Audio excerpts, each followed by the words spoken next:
Last week, Tony made a shocking discovery about his friend Harvey. But this week, we're going to go back to when they first met. Along the way, we'll get to practice several ways the word get is used in everyday American English. Stay to the end and I'll explain several common uses. Let's get started. Harvey's got a new job. Doesn't he look sharp for his first day at work? But he's also got some worries. His new job is really hard and he's got to improve or he's afraid he'll get fired. Fortunately, his workplace has got a solution.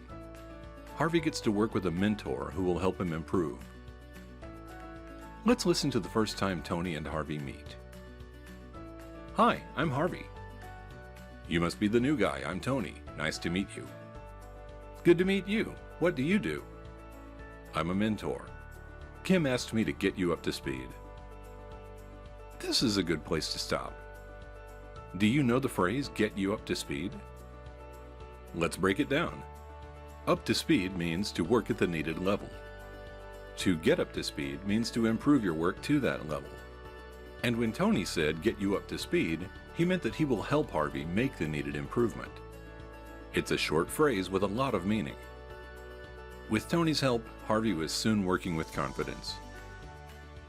Now, let's review some other ways get was used in this video.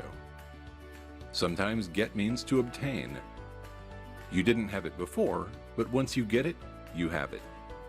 For example, Harvey didn't have a job, but he got a new job.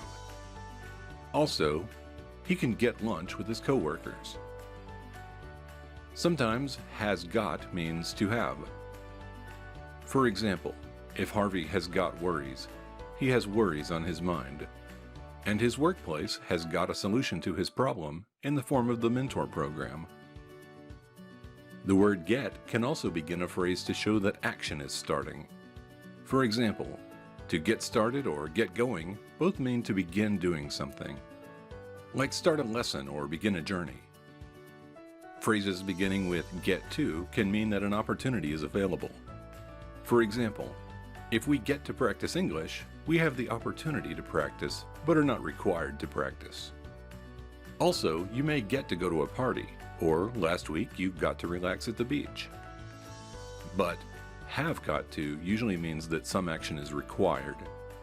For example, if Harvey has got to improve, then he must improve. Another example is that everyone has to wake up can be rephrased as everyone's got to wake up. One final way that get was used in this video was in the phrase get fired. To get fired is to lose your job because of your actions. The word get has many more uses in American English and is spoken every day. Does get give you trouble? Tell me about your experience with the word get in the comments.